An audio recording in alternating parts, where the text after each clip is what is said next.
Assalamualaikum warahmatullahi wabarakatuh. Salam sejahtera untuk kita semua. Perkenalkan, saya Prihidiantono Abdau. Izinkan saya untuk memberikan sedikit paparan terkait dengan pernyataan diri dosen dalam unjuk kerja Tridharma Perguruan Tinggi Kemristek tahun 2024. Yang saya hormati, Asesor Serdos tahun 2024.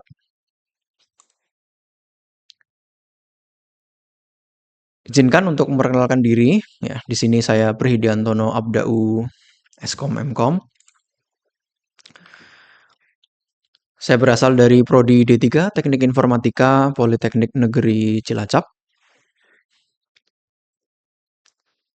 Di sini saya akan sedikit memaparkan terkait dengan perkuliahan, yaitu praktikum pemrograman web 1. Proses mengajar di sini dibagi menjadi 3 proses, yaitu ada delivery, interaksi, dan assessment. Untuk delivery yaitu apa saja yang akan dibawakan dalam mata kuliah yang diampu.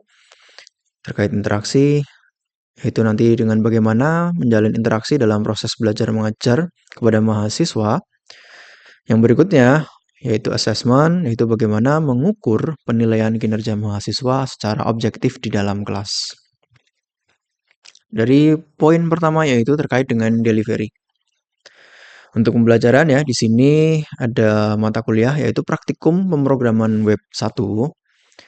Kemudian terkait dengan SKS-nya yaitu 2 SKS. Kemudian dari program studi D3 Teknik Informatika, jurusan Komputer dan Bisnis. Mata kuliah ini terdapat di semester 2, semester genap ya. Kemudian selebihnya adalah biodata saya. Jadi apa itu mata kuliah pemrograman web 1 ya? Jadi mata kuliah ini memberikan keterampilan kepada mahasiswa dalam pembuatan situs web dinamis dan interaktif. Nah, materinya itu mencakup teknologi web, pembuatan situs menggunakan HTML, CSS, PHP, MySQL, dan juga bagaimana pemanfaatan Visual Studio Code sebagai code editor. Nah, mahasiswa itu akan belajar membangun struktur dasar halaman web dengan HTML, menambahkan gaya dan tata letak dengan CSS, serta membuat halaman dinamis menggunakan PHP. Nah, selain itu, mereka akan mengelola basis data menggunakan MySQL dan memanfaatkan fitur-fitur Visual Studio Code untuk meningkatkan produktivitas. Nah, praktikum ini juga melibatkan proyek praktis untuk mengembangkan situs web dari awal hingga akhir, memastikan fungsionalitas dan responsivitas di berbagai perangkat dan browser. Capaian pembelajaran lulusan untuk mata kuliah ini yang pertama yaitu membangun aplikasi perangkat lunak yang berkaitan dengan pengetahuan ilmu komputer. Kemudian yang kedua yaitu menulis kode yang diperlukan untuk digunakan sebagai instruksi dalam membangun aplikasi komputer.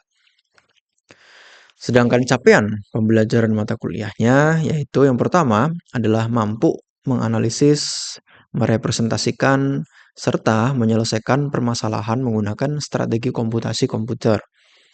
Yang kedua, yaitu mampu mengembangkan, memanfaatkan, dan mengelola basis data untuk keperluan bisnis maupun organisasi menggunakan teknologi basis data SQL dan atau NoSQL untuk membangun sistem informasi. Berikutnya, terkait dengan bahan kajian dari perkuliahan ini, itu terbagi menjadi 10 ya. Yang pertama, memahami alur pembuatan website. Kemudian yang berikutnya, menguasai scripting HTML. Kemudian menguasai penggunaan CSS. Kemudian memahami Visual Studio Code sebagai tools pemrograman. Selanjutnya yaitu menguasai implementasi daripada Bootstrap.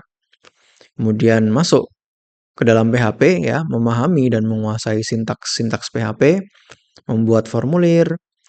Kemudian yang nomor 8, menggunakan PHP Admin sebagai GUI untuk membuat database. Kemudian koneksi PHP dan MySQL serta memahami apa itu session.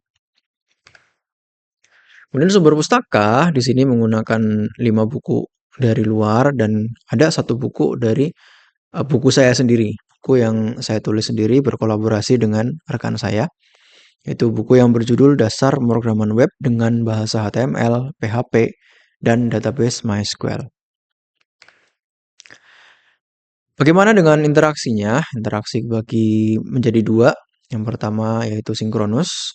Sinkronus ini mayoritas akan diisi dengan pertemuan tatap muka, tetapi pada momen tertentu juga mungkin akan juga dilakukan dengan Google Meet.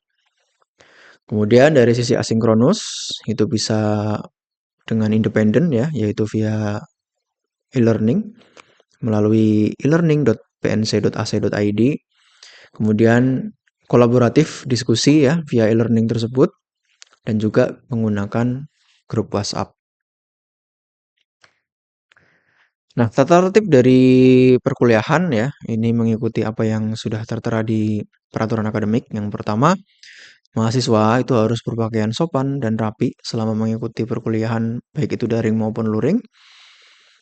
Mahasiswa wajib menyalakan kamera jika perkuliahan itu daring, dan mahasiswa terlambat maksimal adalah 15 menit setelah perkuliahan dimulai atau setelah dosen memulai perkuliahan. Bagi mahasiswa yang terlambat melebihi batas toleransi, tidak diperkenankan untuk mengisi daftar presensi atau dianggap tidak hadir.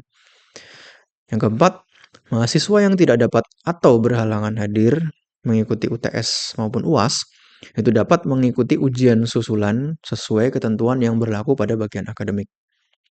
Yang kelima, menjaga kesopanan dalam berkomunikasi dengan dosen dan teman baik secara langsung maupun lewat SMS atau telepon ataupun WhatsApp. Yang berikutnya adalah assessment.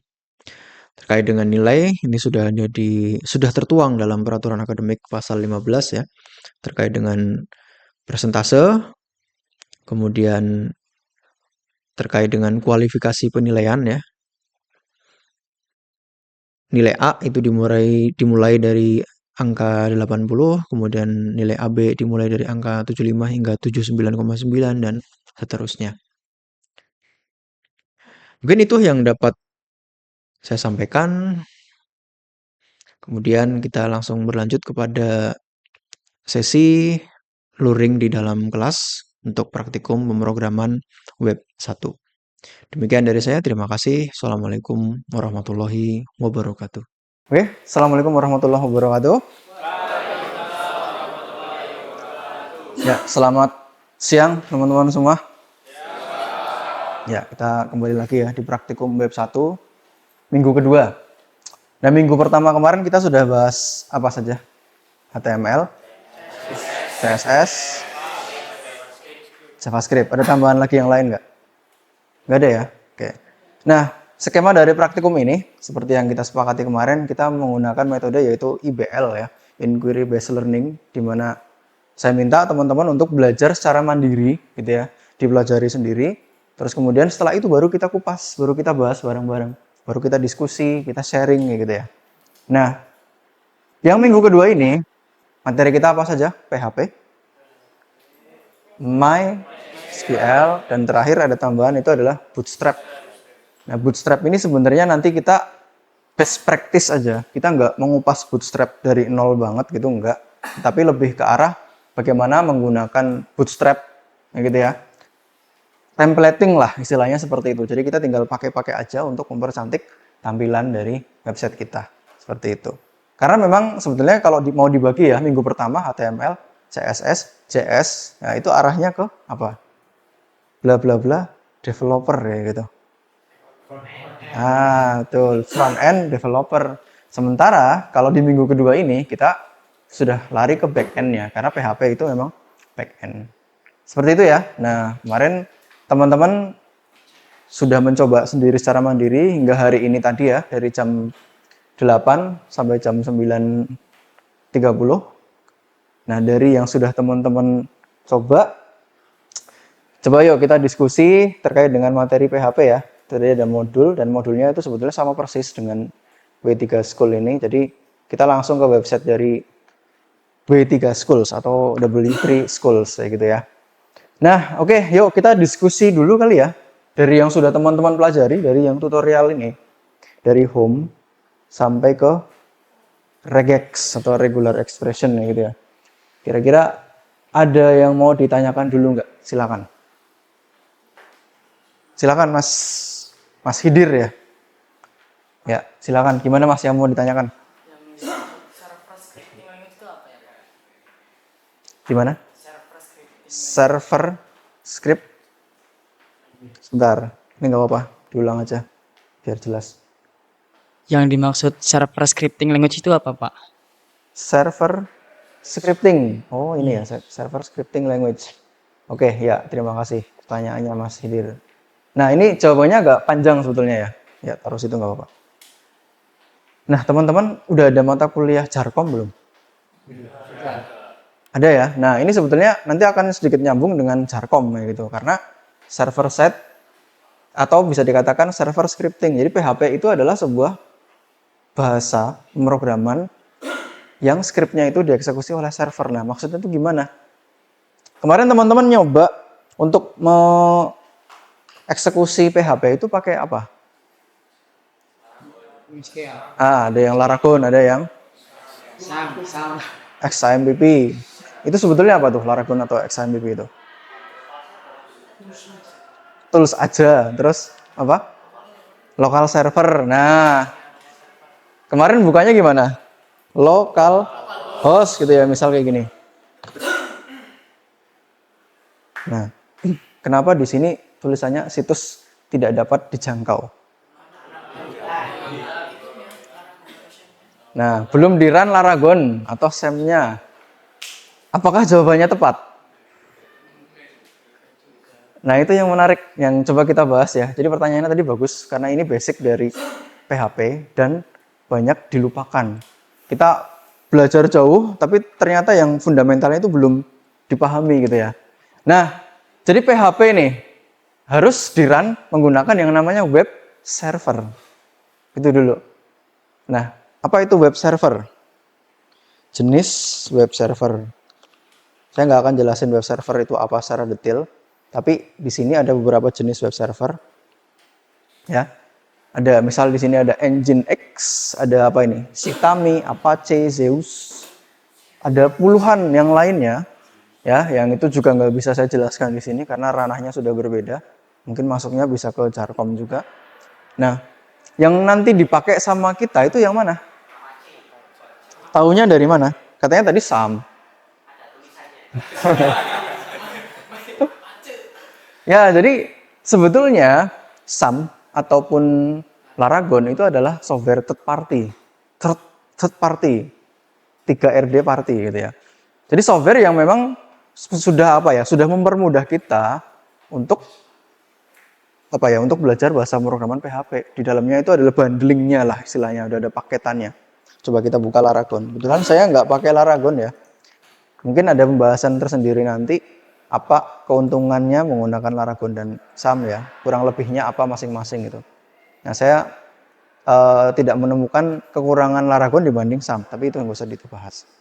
Nah, untuk menjalankan server, maka kita di sini tinggal start all gitu ya. Di sini akan muncul tulisan Apache dan seterusnya itu started.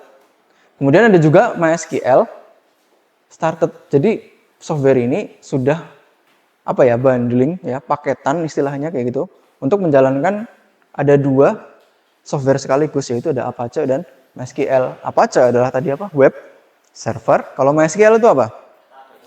Nah, kurang tepat juga. Tapi ini mata kuliah yang berbeda lagi ya. Yang betul MySQL itu adalah RDBMS. Apa? Tuh Relationship Database Management System. Gitu. Database, ya ketika kita create database itu database-nya. Ya. Tapi kalau MySQL, PostgreSQL itu adalah RDBMS. Tapi nggak dibahas di sini. Oke? Jadi itu sudah sepaket bundling. Kayak gitulah ya. Nah, tadi kan localhost-nya error. Sekarang kalau coba di reload ya, semuanya muncul nih. Semua yang sudah saya kerjakan tuh ada di sini. Misal dari ini malas ngoding gitu ya. Ini halaman login dan lain sebagainya. Ini login gagal dan lain sebagainya. Maka file yang sudah kita buat bisa kita running di sini. Nah, mungkin kayak gitu ya, Mas Gidir ya. Tapi Mas ada yang penasaran nggak? Maksudnya kan server. Berarti harusnya kalian bisa akses dong. Apakah hanya karena masalah lokal itu? Kalau namanya saya ubah jadi global host, bisa nggak? Bisa dong. Kenapa? Karena ada yang namanya DNS, Domain Name Server. Itu gunanya adalah untuk meresolve alamat yang sesungguhnya menjadi alamat dalam bentuk kalimat atau kata. Kenapa? Karena manusia cenderung lebih mudah menghafalkan kata daripada angka. Aslinya alamatnya apa? 127. Ini ya. Sama kan? Kalau saya buka tadi, ketik di sini 127 kan? Bukan localhost gitu. Nah, tadi DNS itu digunakan untuk meresolve atau menerjemahkan atau mentranslate, jadi istilahnya terserah. Sekarang kita coba buka PNC ACID. Nah, PNC ACID IP-nya berapa? Untuk mengecek gimana? Kita pakai cmd. Terus ping www.pnc.ac.id. Nah, ini adalah alamatnya sih PNC ACID 103553938. 103 IP kelas berapa? A. Apa B ya? Maka bisa dipastikan dia adalah IP public gitu ya. Kita coba, mau nggak dia dibuka pakai IP-nya? Nggak mau ya. Kenapa? Karena kita nggak tahu letak indeksnya. Kalau ini kan jelas ya. Ini kan indeksnya sama tuh. Tapi kalau ini kan kita nggak tahu indeksnya ada di mana gitu. Maka kalau hanya mengakses IP-nya, tidak selalu bisa dibuka langsung gitu kan. Karena PNC ACID ini di-resolve untuk mengakses halaman yang lain gitu loh. Gitu ya. Itu adalah cara kerjanya. Nah, analoginya tuh kayak gini teman-teman. Misal, Mas siapa Mas? Mas Galan. Coba ini Mas, sebutkan alamat kamu agak detail. Nah, jangan cuma Cilacap ya gitu ya. Tapi agak detail gitu. Alamatnya mana?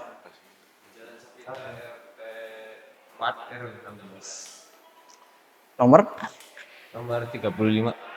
Nah, itu nomornya ada ya. Jadi jalan apa tadi? Safita. Safita, baru tahu saya ada jalan itu. Jalan Safita, RT berapa? Nomor 16. Dihafalin enak gak? Enggak katanya. Susah Mas katanya. Yaudah sekarang gini, kalau itu susah, coba Mas sebutkan alamat kamu dalam longitude dan latitude. Waduh. Susah. Titik koordinat ya gitu. Nah coba, lebih susah nggak Pak? Iya. Nah ya gitu. Itulah IP address. IP address itu semuanya angka. Tetapi di resolve dengan DNS maka jadi bisa diakses dengan nama tadi yaitu di sini local host ya gitu. Pun dengan alamat rumah kita itu kan titiknya sebetulnya kalau mau sangat rinci kita bisa pakai long let ya. Tapi di resolve dengan ada RT RW, nama desa, nama jalan kayak gitu. Nah, itulah konsep sederhana dari website tadi dan bagaimana PHP bekerja secara server side atau server scripting language. Kurang lebih seperti itu. Ya semoga bisa menjawab. Oke, diskusi lagi. Ada lagi nggak? Next, siapa? Monggo. Ada yang mau ditanyakan lagi? Nggak ada? Sambil jalan ya, siapa tahu nanti ada yang mau tanya ya. Nah, kita coba.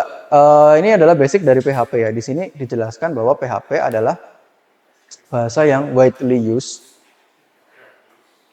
digunakan secara luas gitu ya, kemudian gratis dan efisien, yang merupakan alternatif dari kompetitornya seperti Microsoft ASP atau lebih kita kenal dengan ASP.NET.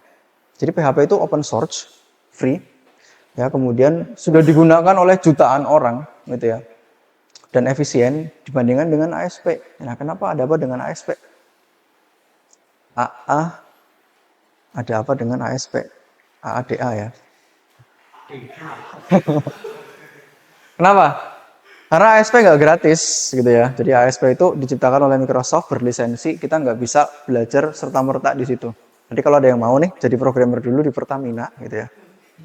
Itu bisa belajar ini gitu. Karena Pertamina pakai ASP gitu. Tapi untuk bisa masuk Pertamina harus menguasai ASP. Nah, ya itulah loker-loker di Indonesia tuh banyak kayak gitu ya.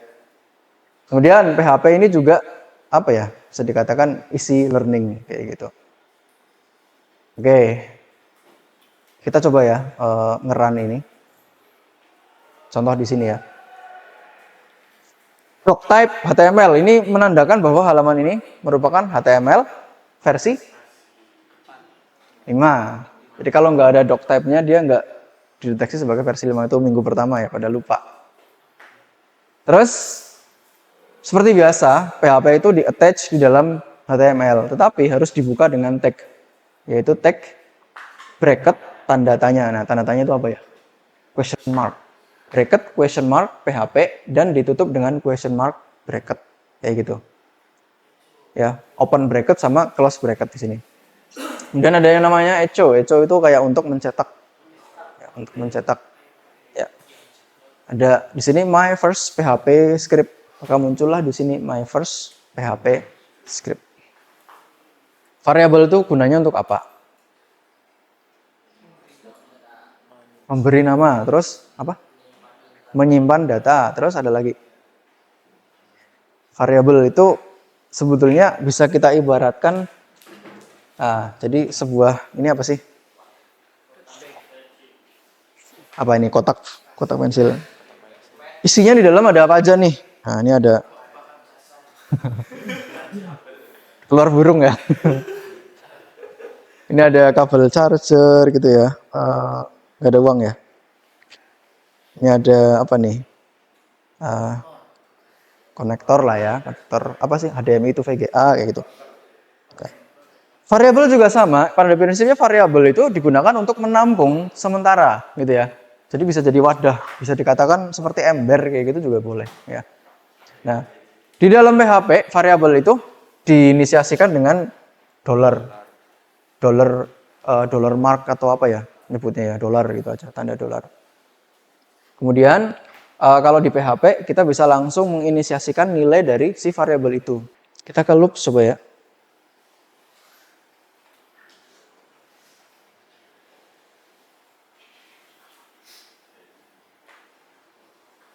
Looping ada banyak ya, ada while. Di struktur data diajarinya apa? For, while, do while ada juga. Pakai bahasa apa? Nah, berarti udah jago-jago semua nih harusnya nih. Oke, random aja ya. Kita random aja. Kita pakai ini aja nggak apa ya. Ini tanggal 19, nomor 19 apa gitu. Oh, ternyata Mbak Naimah. Silakan Mbak Naimah, coba. Versi kamu menjelaskan nggak apa-apa. Silakan Mbak. Biar seru ya. Kayak siapa seringnya? Bu Laura ya. Bu Laura tuh gitu ya. Penghapusnya mana? Penghapusnya hilang. Oh ini.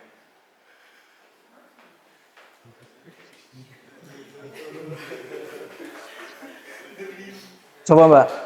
Silakan. Oh bisa sih, seperti ini munculnya 1, 2, 3, 4, 5. Nggak apa-apa, versi kamu aja. Silakan. Bentar, ya. Boleh. Pegang mic boleh. Ya, silakan. Di sini ya.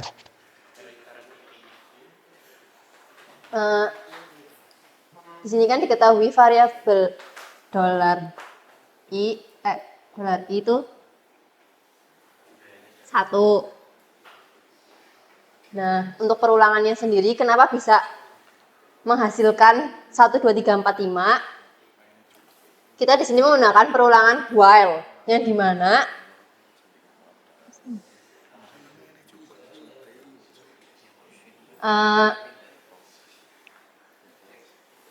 kita ini sebutkan sebagai apa ya, patokan mungkin ya. Jadi dolar i itu kurang dari 6. Jadi patokan kita itu hanya sampai angka, dimulai dari angka 1 tapi kurang dari 6. Jadi menghasilkan 1, 2, 3, 4, 5 gitu. Dan untuk dolar i plus itu sendiri ya karena kita membutuhkan angka yang dari urut urut dari awal sampai akhir dengan dari angka terkecil sampai angka yang terbesar gitu. Gitu, Pak. Oke, cukup itu aja. Iya. Ya, terima kasih. Oke, tepuk tangan.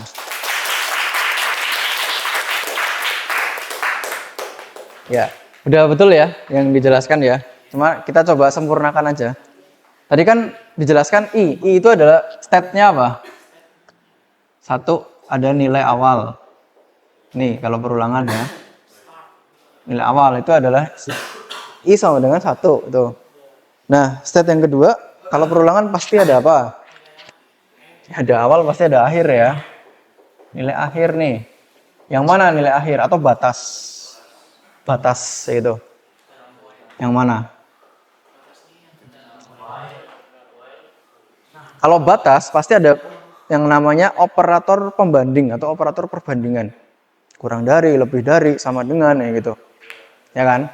Itu yang kurang dari 6. Jadi dia akan berhenti kalau sudah tidak kurang dari 6 kayak gitu. Yang terakhir ada yang namanya interval, bukan. Ada interval. Intervalnya yaitu apa di sini? I sama dengan I plus 1 atau disingkat jadi I plus 6. Oke, terakhir yang kita bahas deh. Kita akan bahas tentang array. Jadi untuk membuat array, ya kita menyimpannya di mana? Di variabel ini. Ini contoh $cars. Tapi bedanya apa? Bedanya kita tambahkan di sini ada array atau bisa pakai kurung siku. Kita membuat variabel cars tapi diisi dengan array.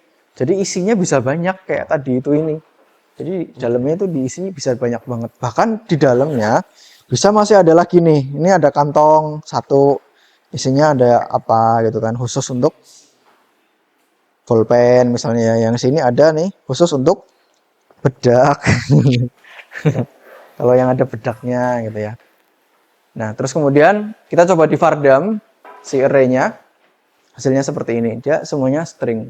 Nah, keistimewaan dari array, dia bisa terdiri dari beberapa tipe data. Kayak gini misal. Jadi ketika kita yang karakter pertama kepengennya integer bisa aja. Jadi mix di dalamnya itu bisa dibungkus menjadi beberapa tipe data jadi satu. Itu keunggulannya. Nah, kalau yang tadi kan ini enggak ya, kalau variabel biasa kan enggak. Dia kan cuma bisa satu aja. Gitu kan. Misal tadi apa? $x sama dengan 5. Maka si x adalah integer. Tapi kalau ini, karena ada array, bisa banyak. Ingat, array dimulai dari 0 ya. Indeksnya. 0, 1, 2. Gitu. Nah, sebenarnya ada beberapa penjelasan tentang array yang nggak bisa langsung dijelaskan di sini, tapi kita harus coba praktek CRUD. Ya, kita harus membuka tabel-tabel kayak gitu loh. Karena di sini nih, pertama ada index array. Index array itu yang kayak gimana? Yaitu array yang itemnya itu pakai nomor. Indeksnya itu pakai 0, 1, 2, 3 kayak gitu. Kayak tadi tuh, persis ya. Ini udah kan? Nah, itu pakai index array. Tetapi kalau kita membuat asosiatif array, maka indeksnya itu pakai nama atau kata kunci. Ya, name case kayak gini di sini nih.